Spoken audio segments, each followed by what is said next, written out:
Good morning, everyone. This is Nathaniel Lee. I'd like to take this opportunity to thank each and every one of you for listening to our show each week.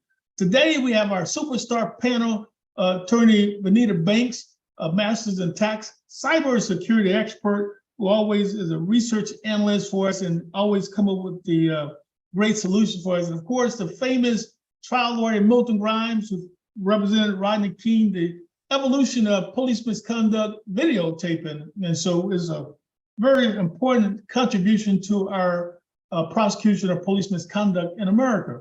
Now, today, before we get started locally, I'm glad that I see you folks that talk to me when I'm out and about.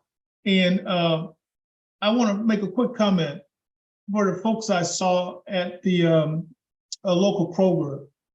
You were correct that the mayor candidate, the Jefferson Shreve, he put out this information. It's all fabricated. You know, he's a right-wing type conservative, Trump-supporting, gun-loving guy, and all of a sudden he's trying to come across as a liberal.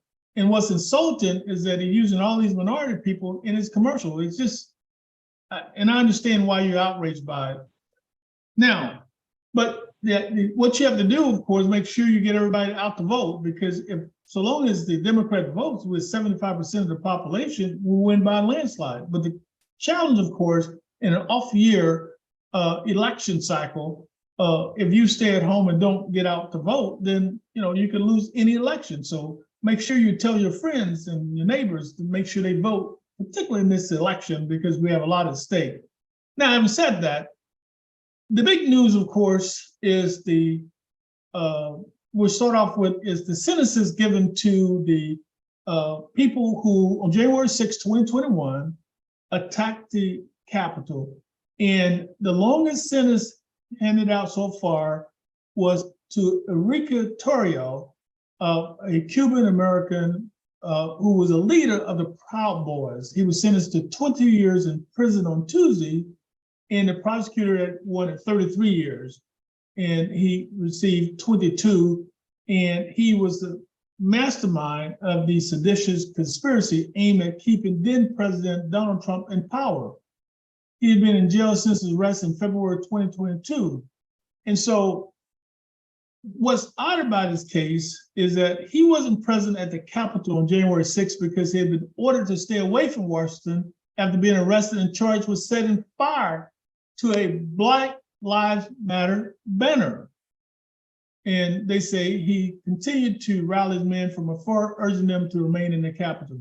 He was convicted in May and, of course, sentenced. Okay,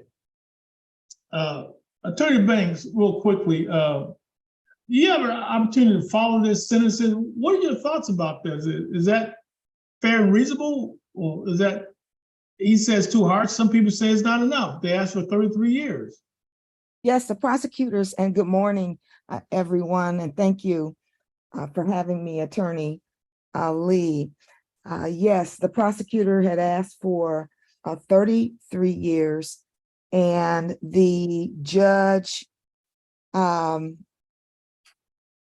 sentence was 22 years, and I believe it's the highest sentence so far, and on seditious insurrection.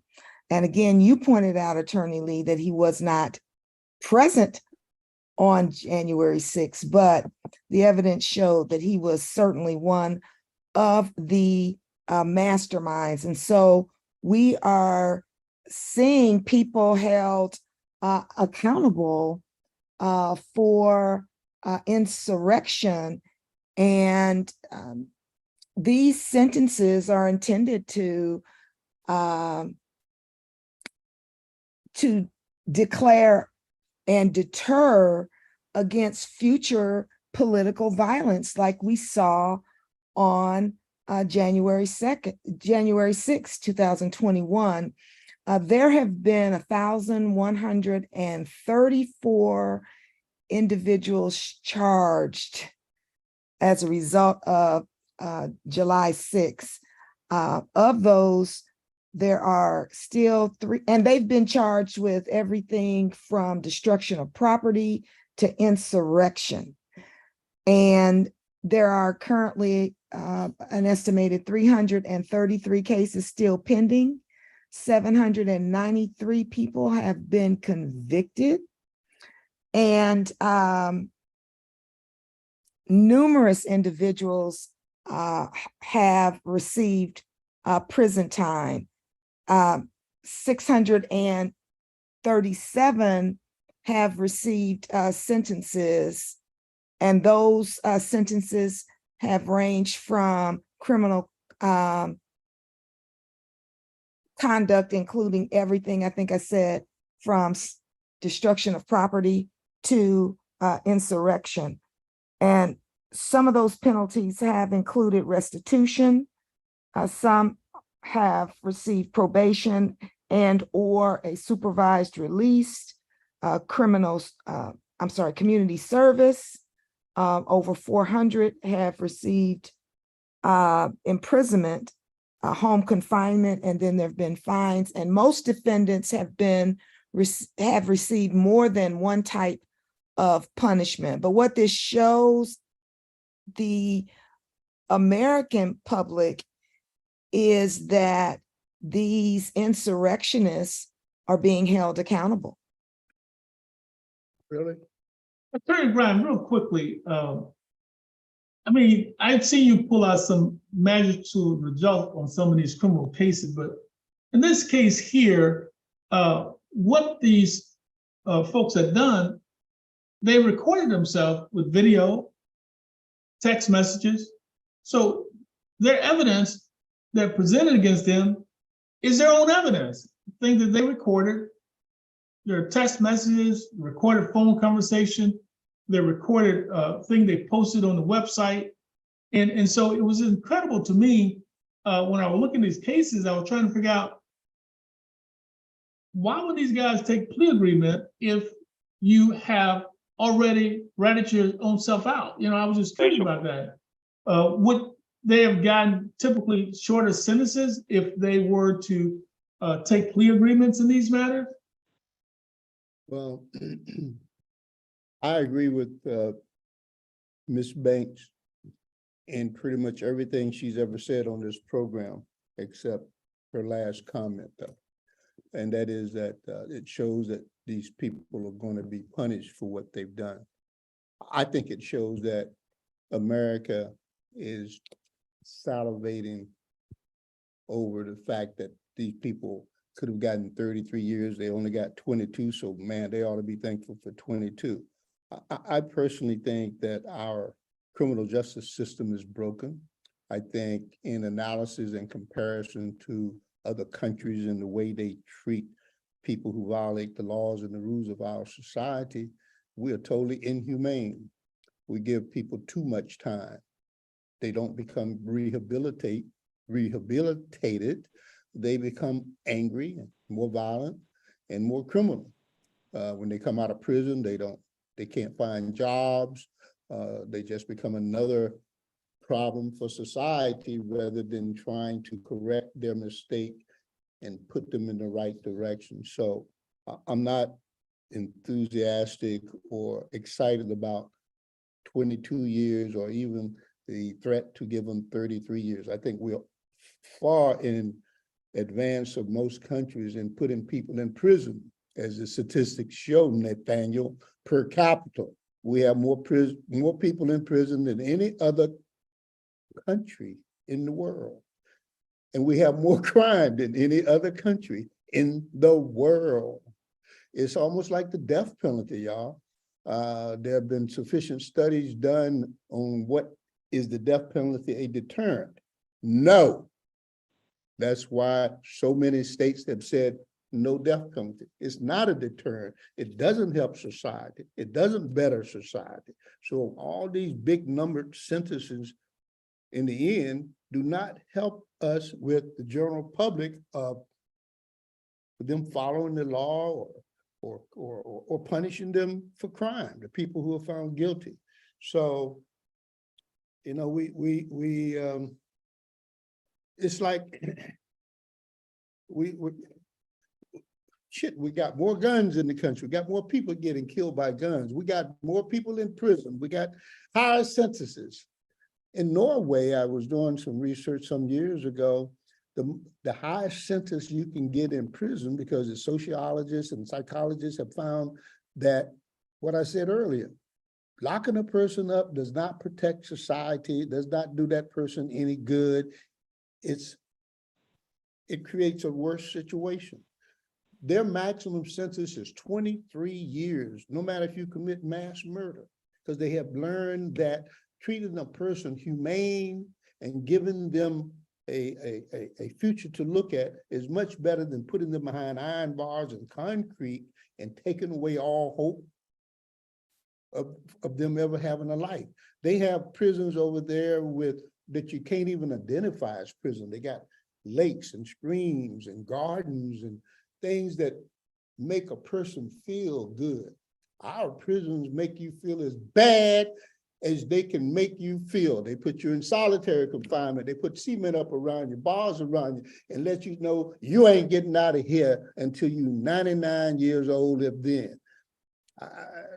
The human being does not react very well to those kinds of conditions, y'all. So I'm not, I don't know what we will do to eventually catch up with other countries that treat people more humane, but it seems like we at some point will try to learn something from other countries regarding violence and guns and drugs and the treatment of our people, of our citizens. That's what I got to say about it. Okay, we'll take one caller. Okay, caller, you have a comment for us today on our topic. How you doing, Brother Nate, Brother Montep here? How you doing this morning, Brother Graham? Fantastic. Thanks. How you all doing today? We really appreciate you all. And I can't say again how much I just love you all. Like I say, having a mother who's an attorney and almost 50 years in the struggle and strife, we really appreciate you all. I don't think people grasp the level of what you all in the legal system have to do. Matter of fact, the federal judge, is it, thanks, maybe you can correct me on the first name, is it Alita? The associate justice in North Carolina who's suing North Carolina, she came out and talked about the disparaging treatment of what black lawyers get in the court and stuff like that. Have you all followed that? And I'll get to my point real fast. Did you see that? Yes, I saw that. Oh my goodness. And I am outraged by it. I am outraged by this action. It is horrible, and I don't think people understand, but I applaud her. And if you can go in there in a minute, people don't really understand. She went into a tear on the whole system and how it is, and being attacked by the white run legislator there, and now she's fighting back. But Nate, I want to go with you real fast, and Attorney Banks, you can come on with what happened in L.A. later this week. I talked to I asked Jefferson Shreve, mayoral candidate for Indianapolis, asked him last Friday, 2 Fridays ago, when he was on with Tino Thursdays ago, and I asked him, I had to do some contract work in the new jail here, and some people there that helped escort me in told me it's about 2,400 people in the new jail here, and about 1,300, close to 1,400 are black. And so I asked Mayor candidate Jefferson Shreve, how can he attribute that when we're only 13% of the population? He blamed it on parenting and lack of parents in homes. Okay, I talked to the chief, the police chief, Sunday on with Cameron Riddle. They seem to protect Attorney Banks and Attorney Grimes. We have a media around here, even the black media, that likes to protect black people. I'm not criticizing all, but I'm saying when we need to be like Mehdi Hassan did with Vivek Ramsey the other day. When we got you, we got to get these questions in. So I asked the chief, I said, I got 15 studies that show racial profiling. Blacks and Hispanics undoubtedly cite racial profiling in traffic stops, whereas whites don't even get tickets. They barely get warnings. And the chief muddled. Now, I got evidence. I told him I got evidence. And he muddled and say, well, I guess that could be there.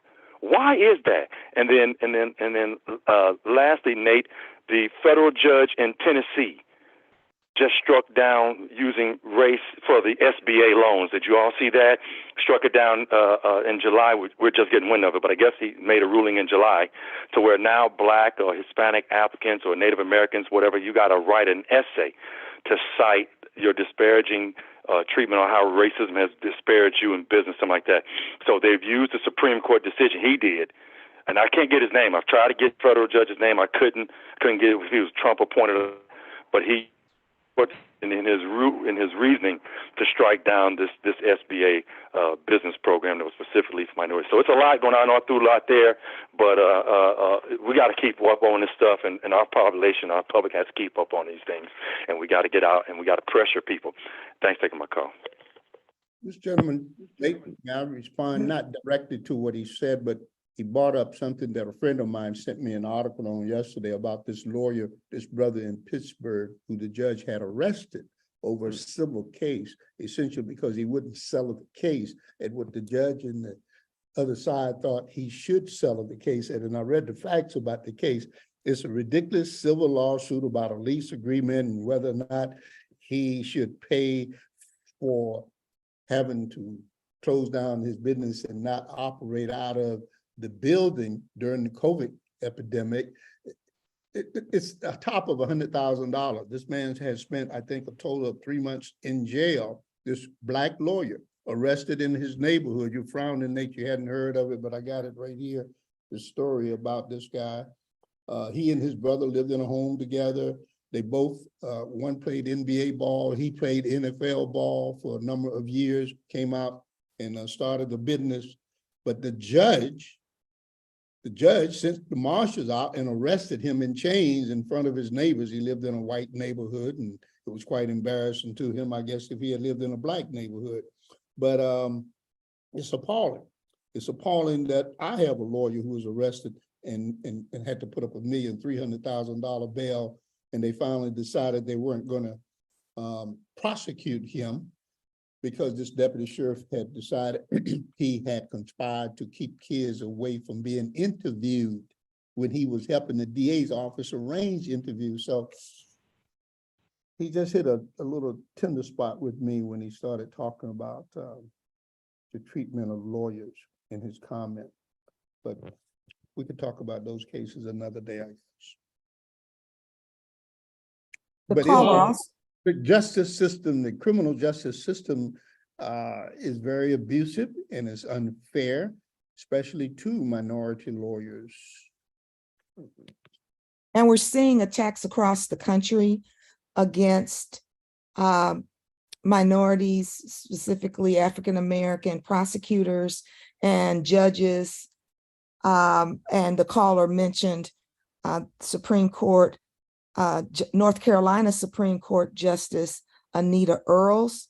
She has filed a lawsuit, a federal lawsuit against the state's Judicial Standards Committee after they opened an investigation resulting from an interview that was conducted with Law 360, which is a very, renowned national legal publication, wherein she addressed and stated that there was a lack of diversity and a need for greater diversity in the state courts. And so she's filed a lawsuit arguing that the commission's investigation is frankly a violation of her First Amendment free speech rights. And again, this investigation was opened after she participated in a June just this year Law 360 interview. And she's one of 2 Black justices on the state's highest court. And she's running for re-election in 2026. This commission is a, quote, nonpartisan investigative body comprised of members appointed by the Chief Justice, the Governor, the General Assembly, and the State Bar Council. And so they've declined to comment on this suit. But in her interview, she stated that she's not suggesting that there's any kind of conscious, intentional racial animus, but she does think that their court, just like any other court, of course, is made up of humans, right? And that we all have implicit bias. And so on the basis of these comments, an investigation was launched that the ultimate penalty could be her removal from the state Supreme Court. So this is just outrageous. Yeah, speaking of that case, it's involved a lawyer named Walter Bernard, who's a Black Pittsburgh lawyer and former NFL football player. In a nutshell, he had a company that rented $4,000 a month. So when COVID hit, they were ordered to shut down and they couldn't operate. And so then when they were shut down, they quit paying rent because their contract says that if they're not able to operate, then they didn't have to pay rent.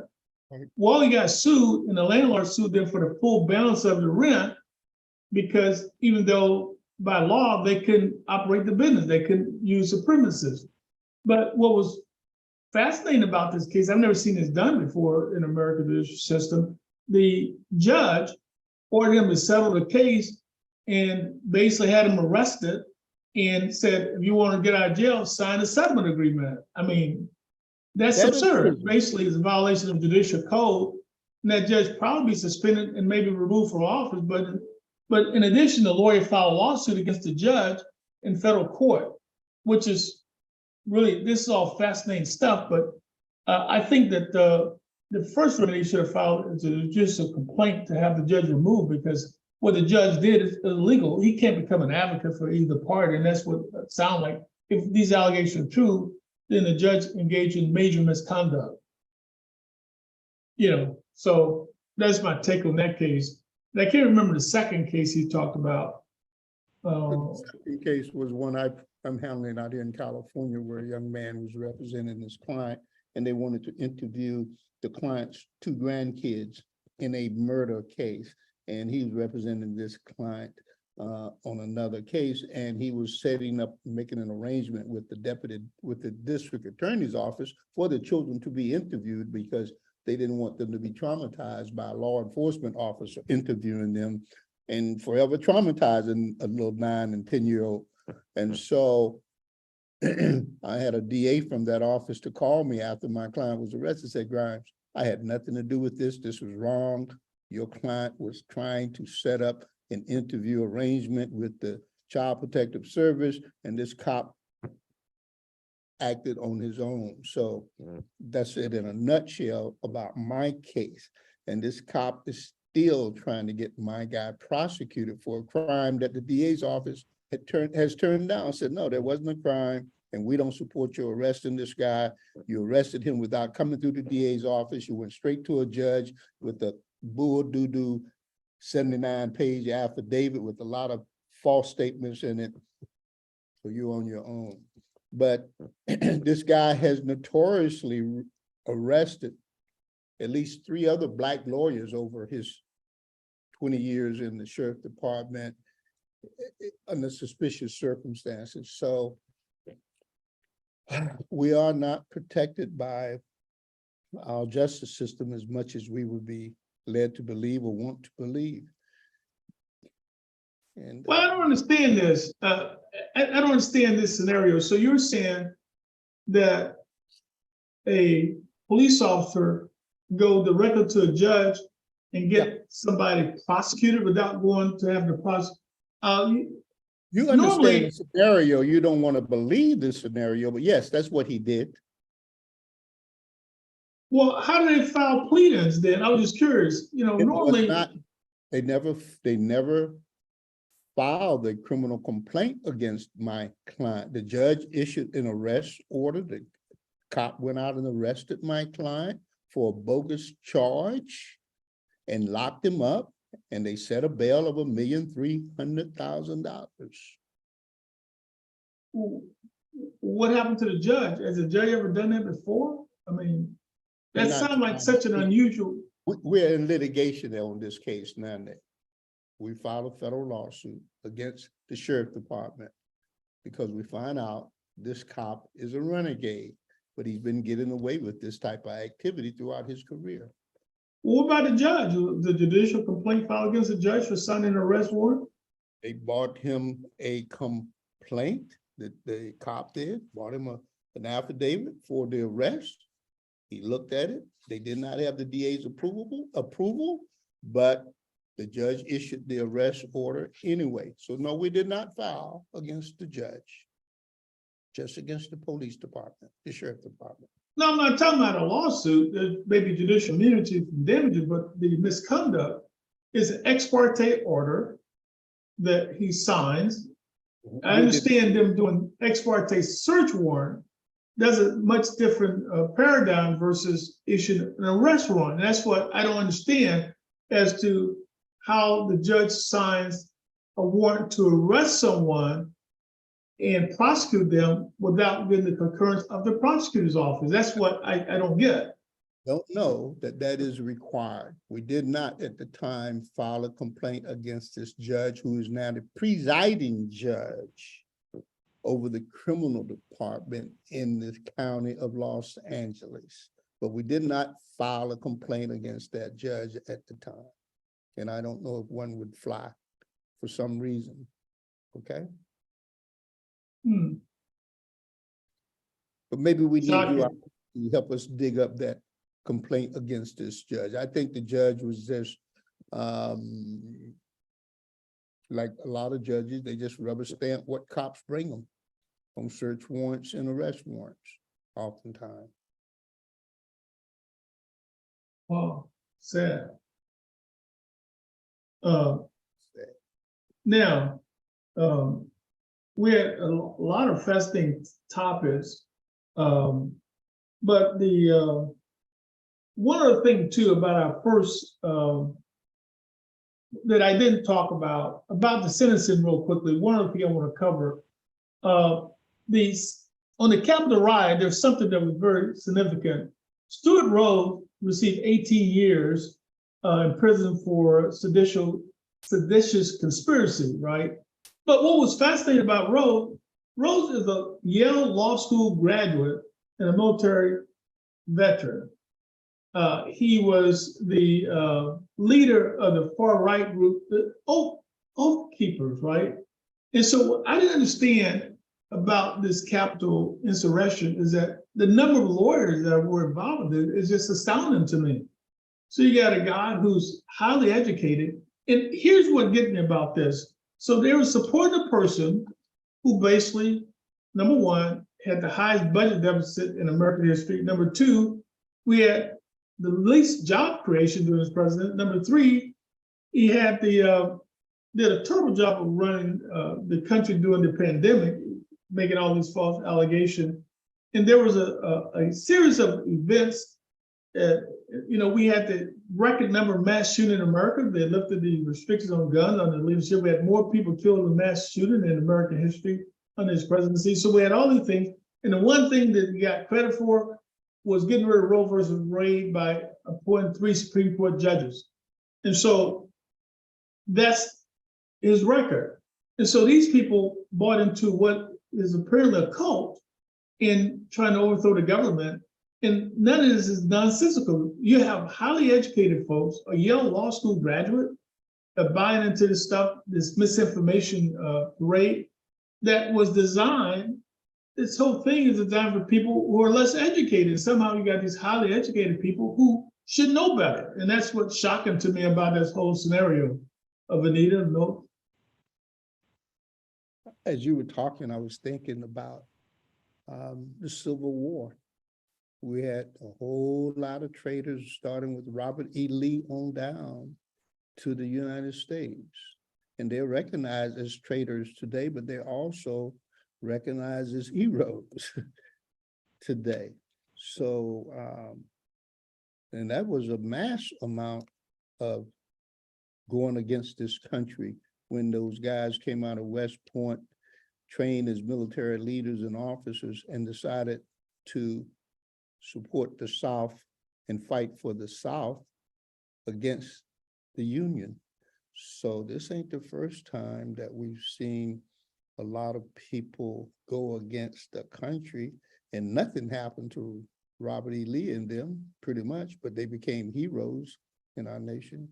So I don't know, Nathaniel, about all this time these people are getting for this little rebellion that happened January the 6th. I don't know. Well, his assistant, Kelly Meggs, that worked with the Oak people, she got 12 years. So I think she may have been the longest sentenced female involved with that insurrection process. And so I don't understand it. It's just astounding to me that you have these highly educated people that somehow buy into what these conspiracy theories, and they know, well, they should know that it's just a bunch of lies. And it bothers me. It is one thing for people who receive low information, but these people have access to all information, and they know better. When they were making this conspiracy theory in Georgia, for example, you had Republicans win the statewide offices on the same ballot. And county by county, the governor, they overperformed the Trump votes in the same election. So you have Republican winning in all these Republican counties, but the tailwind did not, you had a lot of Republican voters just didn't buy into what Trump was selling. And so somehow they could think that, well, he lost the election because the ballots were somehow manipulated. Then you have to say that the Republicans that got elected to Congress in these other positions, or you're saying that theirs were manipulated for them to win. I mean, the whole thing was silly. And so the amount of time you spent in terms of trying to protect democracy, and they turned this vitriol hate cycle by people against everybody trying to bring to justice. It's just a never-ending episode in American history that's kind of sordid in the sense that we're stuck in this cycle now that we have a person who has, 91 indictments, who's still the Republican leader for the presidential election. And so this change, it's just baffling to me. Milton, you talked about the Civil War, but in the Civil War, we didn't have CNN, we didn't have MSNBC, we didn't have all these news cycles. But I'm studying the Mormon religion right now because of some other cases that came out of the case we had with the little 10-year-old girl. And they, believe it or not, according to people who are in the Mormon religion, there's still a belief, even though the church said that they don't practice that anymore, but its parishioners or whatever you call them still believe that Black people were cursed. And that's why we are dark-skinned. And that they still believe and they practice and they tell Black members, if you don't be the best Mormon, and if you don't follow all the rules, you're not going to be white when you go to heaven. And they sell that to people, and people believe that to this day. So how do you brainwash people from an early age and believing that they are not good enough to be where you are in your religion? And now that they say you can get to these higher positions, but you got to be the best Mormon. And if you don't do everything that's dictated for you to do, you won't get in the door above. You won't go to heaven, and you won't be white when you get there. So people will believe a lie if you tell them long enough, Nate, and if you indoctrinate them long enough from a beginning stage of their life or an early stage of their life or a stage of their life where they're vulnerable to it. And we can do that with people. The manipulation of people is in a lot of our institutions, man. And the one in the Mormon church is just becoming, I'm just becoming aware of how entrenched racism is in that church, in that religion. So I can see people believing a lie, Nathaniel, And it's been proven through psychology and sociology that this has been happening for years, man. Attorney Banks? Well, Blowing smoke. you mentioned, Attorney Lee, that during the Civil War, we didn't have all these other media outlets. And I think that the fact that we do currently increases, as Attorney Grimes stated, the potential, or what is actually happening is that people curate, the news, and they are, and based on the misinformation, the disinformation, the alternative facts, which constitute just downright lies, right? That people are only listening to those things that, support their ideologies, right? And so we know as a fact that the election was fair, that there was no fraud. How many times, Attorney Lee, have you stated by how many votes President Biden won by? Yet there's a segment of our society that I believe zealously and firmly believe that the election, was rigged and was unfair, and that there was fraud. And that's due to the so many media outlets, and again, how people only listen to those things that agree with their position. And if you disagree with me, then you're not human. Right. And so it really is a seriously dangerous potential situation that frankly puts our democracy in a very vulnerable place. It's very, very fragile right now because of the successful use of these techniques to manipulate, indoctrinate the public. Vanita, well, Attorney Banks, you're an expert in government relations. How do you characterize this? Okay, here's the scenario. The current president has created more jobs during his term than any president in American history. The current president, when he took office, he's lowered the unemployment rate basically in half. He's handled the pandemic. We have massive projects rebuilding roads and bridges everywhere you go. In our state, there's building everywhere. They got billions of dollars.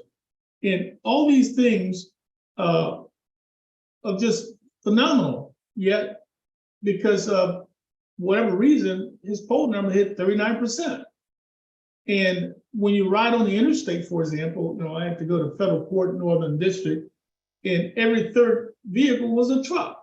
There's tractor trailers all over the road carrying cargoes and goods. So the economy is going full steam ahead. When you see all these trucks on the road, that means commerce is being transported, right? So all these wonderful things are occurring, yet they're saying the economy is bad. I'm thinking, everywhere you go, there's still health warning signs. So how is it from a government relations standpoint, counsel, that why is this guy not getting credit for this type of stuff? I was just curious. He just told you, Nate, it's the manipulation of people because of what they want, and people believe what they want to believe, not necessarily what the truth is. That's what Vanita just said. I mean, if you and I took on a campaign today that say both of us have a head full of hair, that's a lot. But if by the end of the day, some people are going to believe that.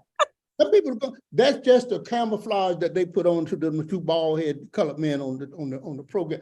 Some people gonna believe we got a head full of hair. That's just the manipulation of people's minds. It seems impossible, but that's how I look at it. Real simple. They have manipulated a lie. They want to believe this lie, and now they believe this lie, and your eyes are lying to you. Your eyes are lying to you. Well, Attorney Bank, the DNC will listen to our show today. I called in, they will listen to the show. What's your advice to them as to how they improve those poll numbers? We just have to keep drumming that message home. We have to keep recruiting surrogates that are getting, into our communities, one person at a time. That's how elections are won, one person at a time, knocking on every single door, calling in, groups to come to the White House. Vice President Kamala Harris, she has been traveling the entire country, with this message, including the, of course, African-American organizations and others. She's about to embark on a tour of universities and colleges. We've got to ensure that young people are, hearing the message, and that the messages are resonating with them, and that they're actively engaged in shaping policy as well. We just have to continue to articulate and drumbeat this message. I was personally very disappointed to look at some of the polling results this week. Even among, Democrats, on this whole issue of, for example, whether President Biden, is too old to run, so my question becomes, what is, the alternative in terms of, our democracy? But Nathaniel Lee, you can pull the tapes from this program here 2 years or more ago about Biden needs to, or his people need to do some PR about his accomplishments. And we complained about it then, and you still say the same thing. You follow me? Nobody followed that request or that need then to say he's doing this because he didn't see the need to do it, I guess, because he's doing the right thing. He's helping society, but they keep drumming. He's not doing anything. He's failing. He's not doing anything. He's failing, regardless of what he's doing. They did not promote it well enough. And so they won out on the shoot, if you listen to enough people, they think the South won the Civil War. Right. So, the narrative. That's part of this game we're in. You got to control the narrative. And they still did not control the narrative of Biden's accomplishments. And I get communications regarding this administration's accomplishment 2, 3, 4, 5 times a day. Get invited to, as you, Attorney Lee and Grimes, get invited to all types of, live sessions, stream live for the most part, sessions where from environmental change, changes and accomplishments to healthcare, to infrastructure, as you mentioned. There's not a road in the area where I drive that's not under construction, right? So those dollars are being spent. We can see that in terms of jobs, et cetera. But the messaging is not getting down to those, to many of our communities. And so we have to ensure that happens. And we've got a lot of work to do in that regard. Now, I'm going to put my hat on and protect my head of hair. I don't know what you're going to do.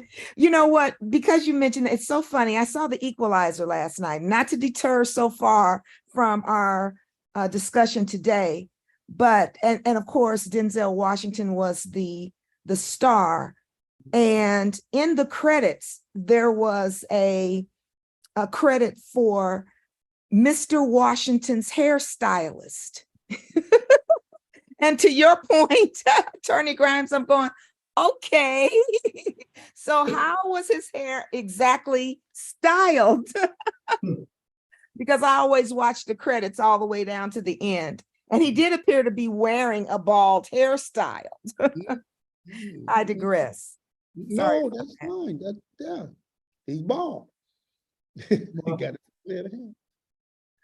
Wow. Okay, the next topic has to do, Council, with the there's a Colorado lawsuit to disqualify Donald Trump from the presidential ballot.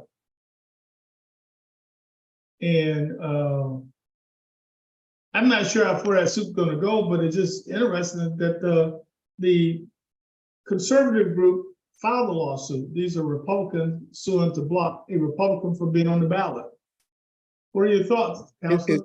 Is that the one dealing with the 14th Amendment, Article 4 or 3 or something like that? Article 3, it's the 14th Amendment, Civil Rights, Right. Section 3. And interestingly, very interesting this week, as you stated, Attorney Lee, that a conservative group of Republicans called the Citizens for Responsibility and Ethics, and some unaffiliated voters as well, they filed a lawsuit in state court alleging that former President Trump is ineligible to be placed on the ballot, and they are demanding that the Secretary of State not print his name on the primary ballot because he has engaged, because of his engagement in the January 6th insurrection. And specifically, the 14th Amendment, Section 3, states that anyone who has engaged in insurrection or rebellion against the Constitution after having taken an oath to defend it is ineligible to hold office. Very innovative, creative lawsuit, which will have some challenges, including, for example, whether or not the plaintiffs actually have standing, to sue, and also the ripeness of this case, given that no one has yet filed to be a candidate on the upcoming, in the upcoming Colorado primary. And it's not required that it be a conviction of any crime, just engage in, right? That is a brilliant point you just made. Exactly. This suit is not dependent on having been convicted of a crime. So it's not dependent on those 91 counts. It's like the proof doesn't have to be beyond a reasonable doubt, but by preponderance of the evidence or convincing evidence, but just engaged in. They do that all the time in the courts. You don't have to be convicted of misconduct as long as there's an allegation that you engaged in it sometime, and that will enhance your sentence or have a lot of consequences on you if you've engaged in certain behavior, not necessarily been convicted of it beyond a reasonable doubt. Absolutely, Attorney Grimes. Yeah, so, but it probably won't prevail. He'll run, may win, y'all. Well, my position is that in our country, I mean, everybody who want to run for whatever office should be able to run. That's And if we start putting restrictions, those type of restrictions will harm minority candidates if you have laws that people can decide who run for offices.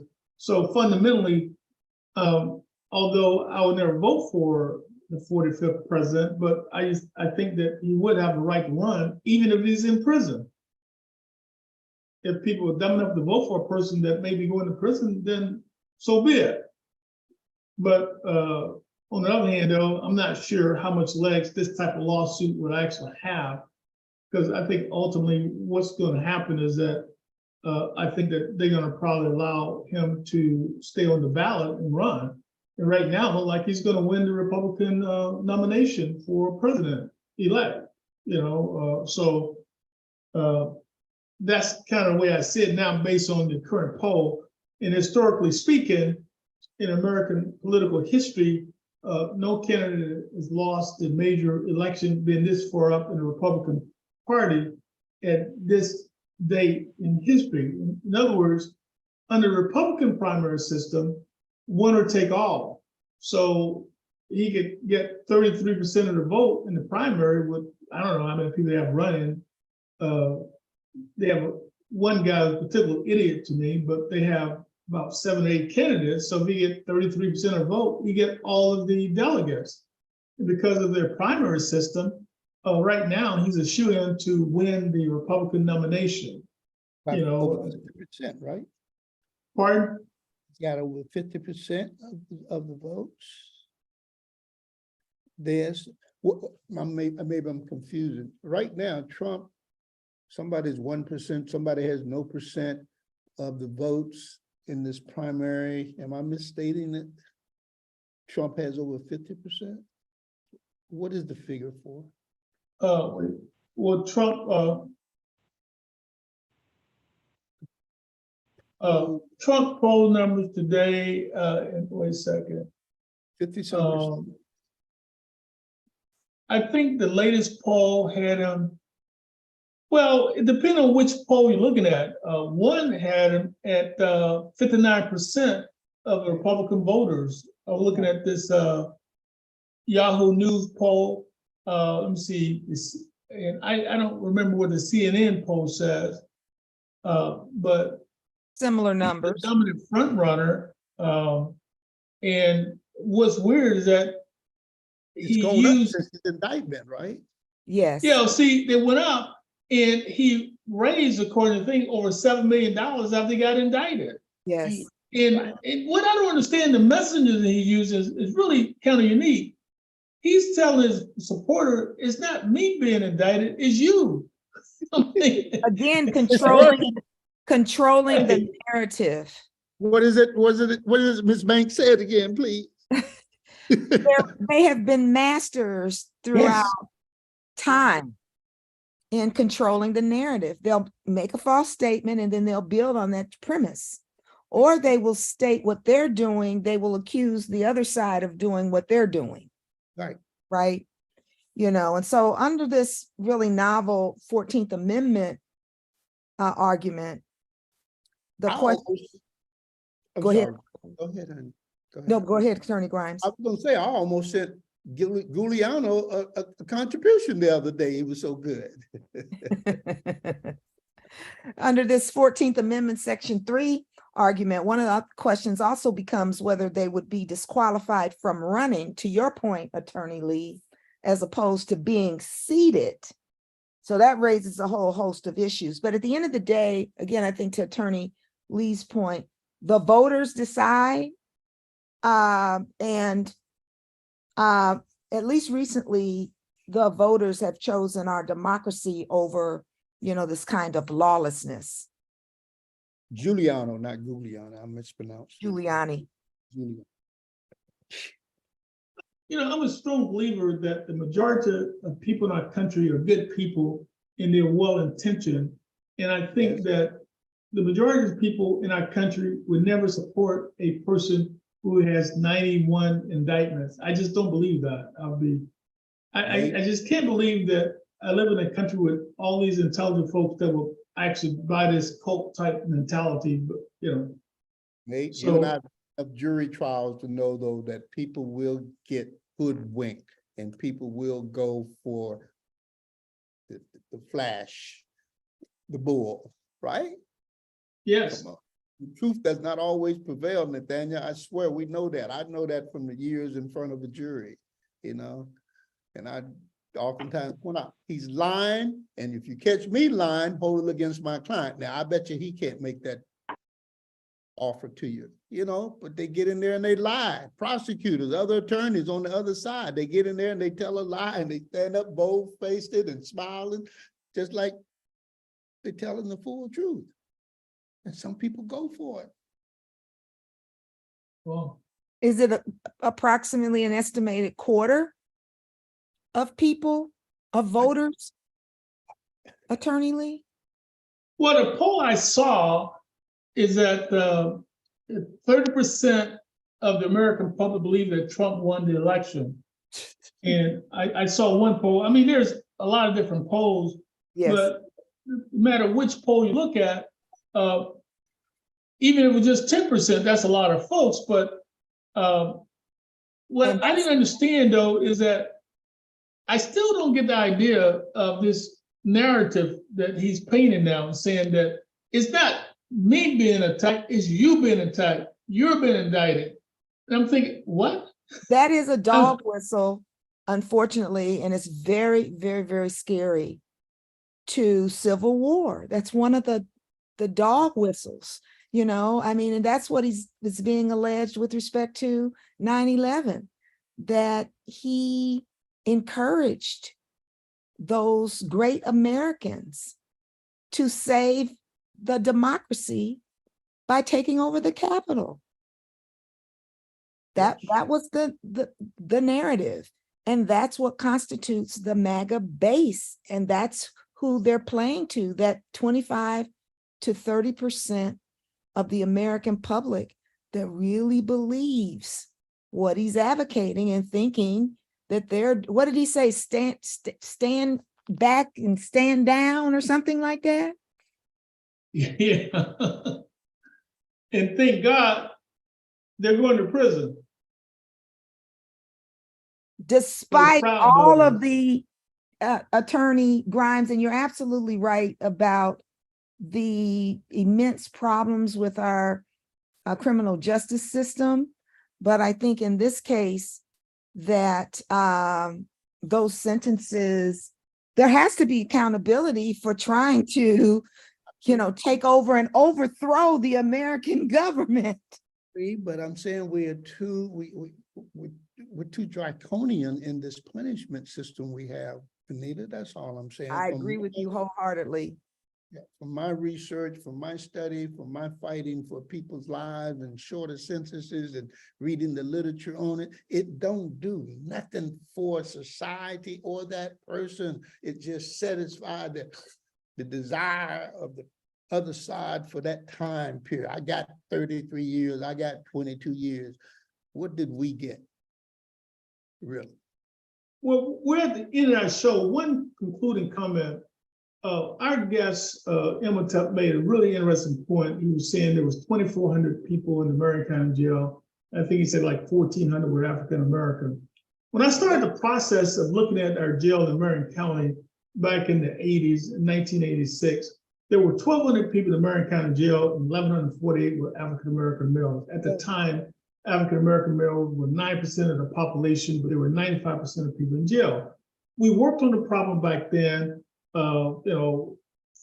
It had to do with the fact of search and seizure, the warrantless stop and arrest of African Americans. And so there has been substantial improvement. There's a lot of work to be done in this area. And luckily, though, we have a prosecutor that has reviewed all these cases, even old cases, and trying to seek justice. Now, I must say, though, we have something peculiar right now. There's 169 people in Marion County Jail now being held for murder. That's an all-time high. And so, we do have a great deal of violence. And so that's what justice requires, that they be held if they're out killing people. So, that's my comment for today about that issue. Any closing comment, counselors? No, like we started out, we got to get out the vote. We got to vote, continue this democratic process of resolving our problem. But I don't know what we got to do to show the truth. Attorney Banks? Well, this show absolutely contributes to that effort. And so thank you, Attorney Lee, for allowing me to participate. Okay, we look forward to talking to you, each and every one of you, next week. Until then, may God bless and keep you until we talk once again. Take care, everyone. Have a great day. Thank you. Have a great day.